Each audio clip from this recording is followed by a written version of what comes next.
आइए डॉक्टर साहब।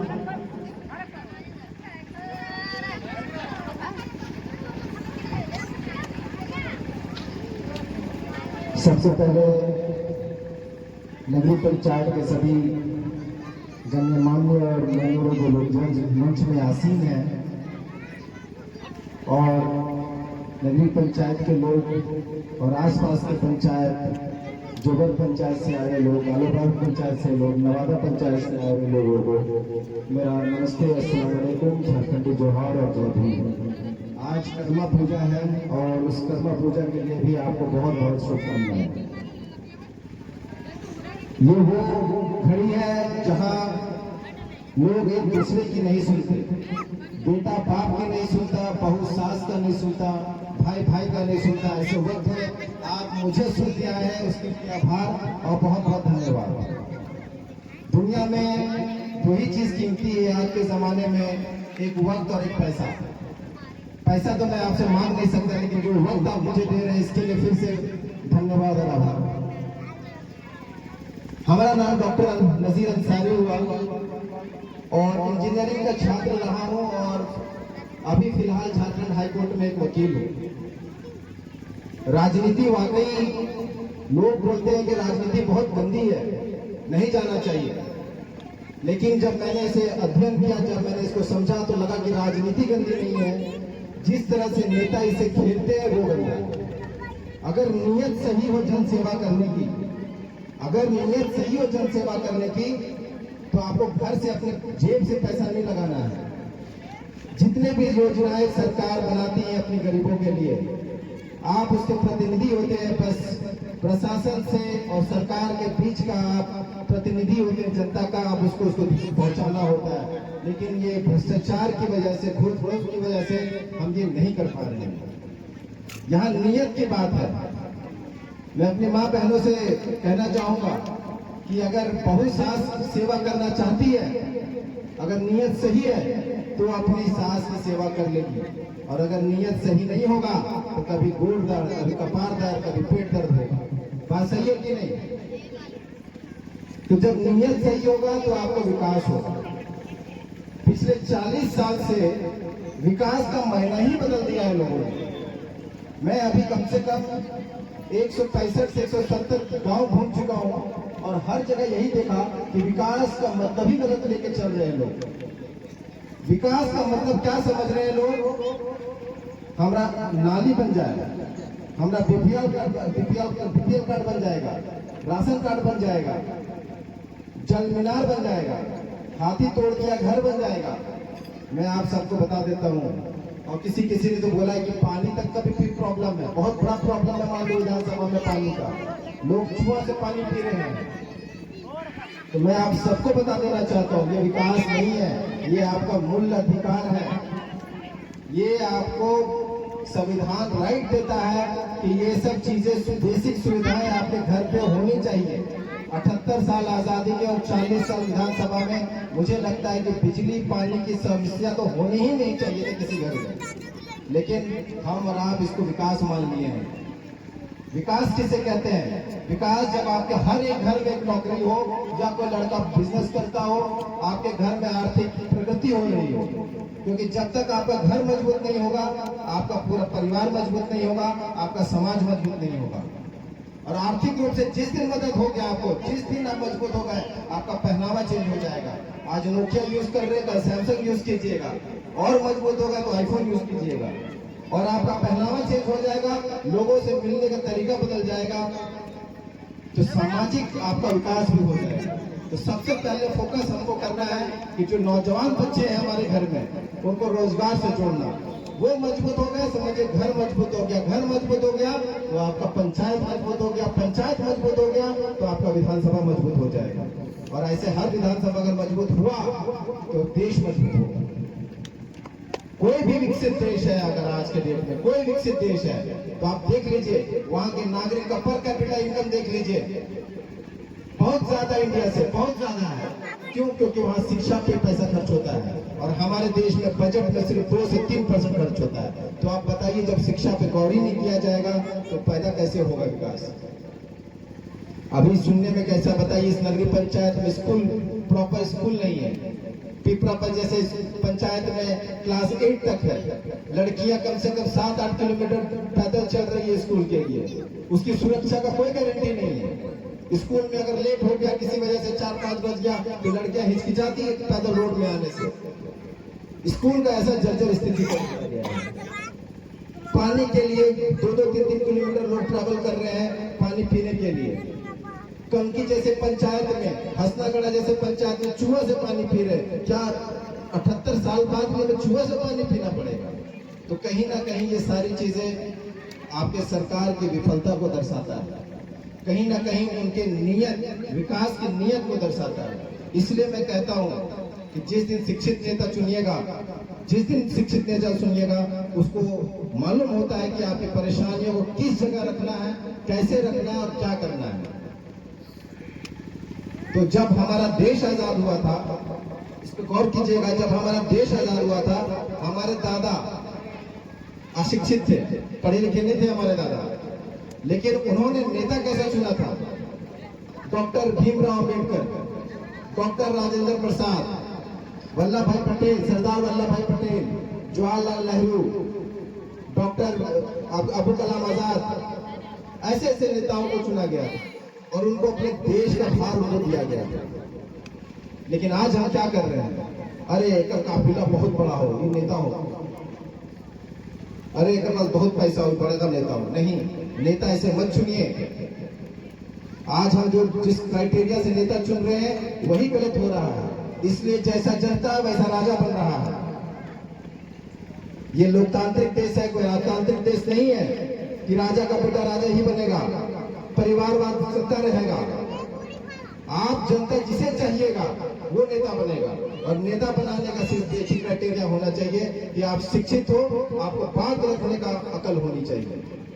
क्योंकि आपकी समस्याओं का अगर रखने का समझ नहीं होगा तो आपका समस्या ही पूरा नहीं होगा। जैसे बहुत ठेठ भाषा में, अगर आप कोई डॉक्टर के यहाँ जाते हैं तो जब तक वो आपको नस नहीं पकड़ता, इलाज नहीं करता, टेस्ट नहीं करता, तब तक वो आपको दवा नहीं लिखता है। क्यों? जब तक आपकी बीमारी नहीं पकड़ेगा वो दवा नहीं लिखेगा। उसी तरह जब आपके मांडो विधानसभा का समस्याओं का पता नहीं चलेगा, उसको नस नहीं पकड़िएगा, तो संविधान कैसे कीजिएगा, उसका सॉल्यूशन कैसे निकालिएगा?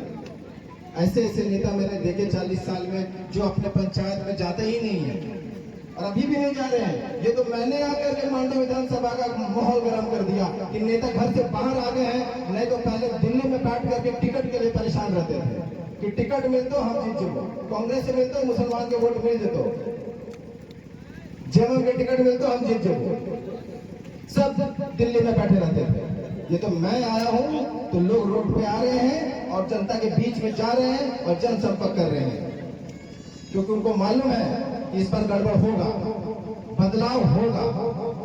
क्योंकि आपने 40 साल ठगा गया है आपको, एक बार हमसे 5 साल ठगा लीजिए और देखिए कि विकास का मतलब क्या होता है। हमारे बहुत सारे लोग SC ST समाज के, रविदास समाज के, तोरी समाज के, भुइया समाज के लोग भी यहाँ बैठे हैं। तो मैं उन सबसे कहता हूँ कि संत रविदास महंत जी ने कहा था कि जाति ना पूछो साजों को, पूछ लो उनका ज्ञान, मोल करो तलवार की, पड़े रहने दो म्यान। ये रविदास जी का कल्पना थी समाज के लिए कि किसी भी समाज का अगर उन्नति करना है तो उसके जात पात से मत करना, उसके ज्ञान से करना, उनके ज्ञान से करना, तब जाकर के आपके समाज की उन्नति होगी, आपके समाज की विकास होगा। क्योंकि मोल तलवार का लगाया जा सकता है, म्यान का नहीं। मैं उन्हीं का और डॉक्टर भीमराव अंबेडकर का, जिसे मैं रोज पढ़ता हूँ, रोज कसम खाता हूँ और रोज उनके न्याय के लिए लड़ता हूँ, क्योंकि हमसे ज्यादा अंबेडकरवादी और कोई नहीं हो सकता यहाँ पर। तो मैं जात की नहीं जमात की राजनीति करने आया हूँ, जहां सब लोगों को, छोटे बड़े लोगों को, हर जात के लोगों को मिला के चलने का एक जो सपना देखा गया था हमारे क्रांतिकारियों ने, झारखंडी वासियों ने देखा है, उसको लेकर के, सपना आगे लेकर के मैं यहाँ आया हूँ। और उम्मीद करता हूँ आप लोगों से कि मेरे शिक्षित लोगों का शिक्षित उम्मीदवार का मनोबल बढ़ाइए, क्योंकि अगर मेरा मनोबल टूटा तो यकीन मानिए आने वाले दिनों में कोई शिक्षित लड़का, कोई शिक्षित आदमी राजनीति में नहीं आएगा।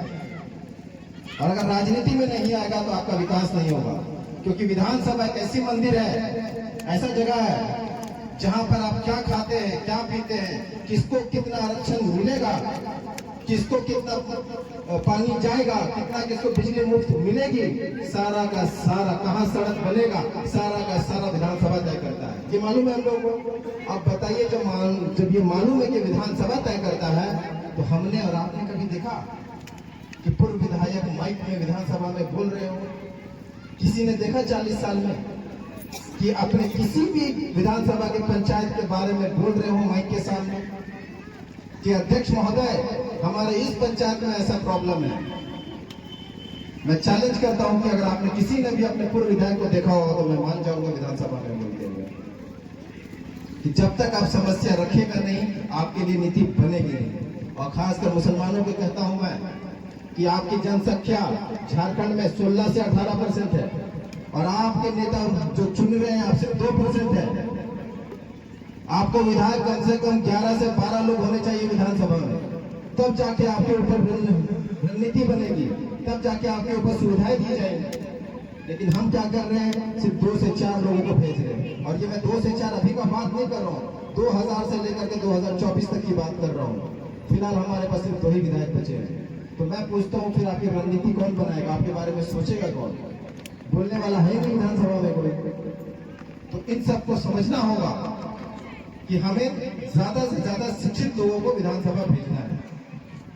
मैं ताजुब किया, इनफैक्ट मेरी तो आंखें भर आई जब मैं ऐसे ऐसे गांव गया जहां रोड ही नहीं है, इतने बड़े बड़े बोल्डर डाल करके गाड़ी पार करना पड़ रहा था। ये 40 साल का विकास है, जबकि विष्णुगढ़ चौक से मुश्किल से 20 किलोमीटर दूर है, 20 किलोमीटर। मैंने देखा टाटी झज्जर विष्णुगढ़ में एक भी एम्बुलेंस नहीं है, एक एम्बुलेंस नहीं है। किसी को कुछ हो जाता है 3 से 4 घंटे हजारीबाग से आने में लगते हैं एम्बुलेंस। ये विकास है। और हम क्या कर रहे हैं, चुनाव के समय में 5000 10,000 में बिक जा रहे हैं। अरे 5000 10,000 का 5 साल का मतलब समझिए, 5 साल में 1825 दिन होते हैं। अगर आपने 5000 पे लिया तो एक दिन का सिर्फ 2 रुपया 7 पैसा होता है। आप 2 रुपया 7 पैसा में इन बच्चों का भविष्य बेच रहे हैं। अब इन बच्चों का भविष्य बेच रहे हैं, दारू और मुर्गा में बिक जा रहे हैं। तो आप विकास के बारे में हक से कैसे बोल सकते हैं, कैसे हाथ फैला सकते हैं? आपको उसको खरीद लिया है, और जो चीज खरीदी जाती है वो फिर वो मांग नहीं सकता, वो उसका गुलाम होता है। आप समझिए, आज दादा लोग, हमारे चाचा लोग जी लिए अपनी जिंदगी 40 साल। अब हमें इन बच्चों का भविष्य सुधारना है तो हमें कुछ नया करना होगा, हमें नया बदलाव लाना होगा। एक मांडू विधानसभा एक चिंगारी जलाएगी जो पूरे झारखंड में इसका आग लगेगा, शोला भड़केगा। सारे नेता कोशिश कीजिए, क्योंकि मैं बोलता हूँ कि मैं झारखंड का नहीं, मैं मांडू विधानसभा इंदिरा का पैदाइश हूँ। जो लोग जानते हैं इंदिरा जरबा, मैं वहां का लड़का हूँ, मैं वहीं पे पैदा हुआ। मेरे बाप ने समझा कि शिक्षा क्या है, तो मुझे 2.5 साल की उम्र से बाहर भेज करके पढ़ाया। कभी रजरप्पा में पढ़ाया, कभी ओरमांझी में पढ़ाया, कभी रांची में पढ़ाया, कभी बैंगलोर में पढ़ाया, क्योंकि उन्हें कहीं ना कहीं ये इल्म था कि शिक्षा ही परिवार का रंग रूप बदल सकती है। और शायद उन्हीं की परवरिश है और उन्हीं का दिया हुआ है जो मैं आज आपके सामने बोल रहा हूँ। तो मैं लोगों से कहता हूँ, जब घर है अपना, गांव है अपना, तो नेता क्यों ना हो अपना? कोई डुमरी से आएगा, कोई चितरपुर से आएगा, कोई कहां से आएगा, तो उन सबसे बच के रहिए, क्योंकि आने वाले दिनों में आपके पास बहुत नेता आएंगे जो सबसे पहले जात पात में बांटेंगे, आपको जात पात में बांटेंगे। इन सब नेताओं से दूर रहिए। आप सिर्फ एक ही सवाल कीजिए कि आप कितना शिक्षित है, आपके क्या योग्य, आपने सामाजिक काम क्या किया। और अगर कोई मुसलमान आपके बीच में आता है तो समाज के साथ दीनी बोल दीजिए कि आपने दीन का क्या काम किया कि आज हम आपको वोट दें। जो लोग मुझे जानते हैं उन्हें पता है, मैं पिछले 8 साल से मदरसा चला रहा हूँ, खुद से चलाता हूँ हजारीबाग में। 8 साल से 120 बच्चे मेरे 8 साल से मेरे यहाँ पढ़ रही है, खाना पीना रहे। लेकिन लोगों ने कहा था राजनीति क्यों चुना आपने? तो भाई ऐसा है कि आज अगर घर में बैठ करके अगर मैं 2 लोगों का या 120 से 200 लोगों का अगर मैं भला कर रहा हूँ, अगर राजनीति में आता हूँ तो शायद ये दायरा मेरा बढ़ जाएगा। हजारीबाग क्या, मैं अपने इंदिरा मांडू विधान, मांडू प्रखंड, दाड़ी प्रखंड, विष्णुगढ़ प्रखंड, टाटी झंझा पर हर जगह अपना सेवा दे सकूंगा, जन सेवा दे सकूंगा। जो मेरी सोच है मैं लोगों तक पहुंचा सकूंगा।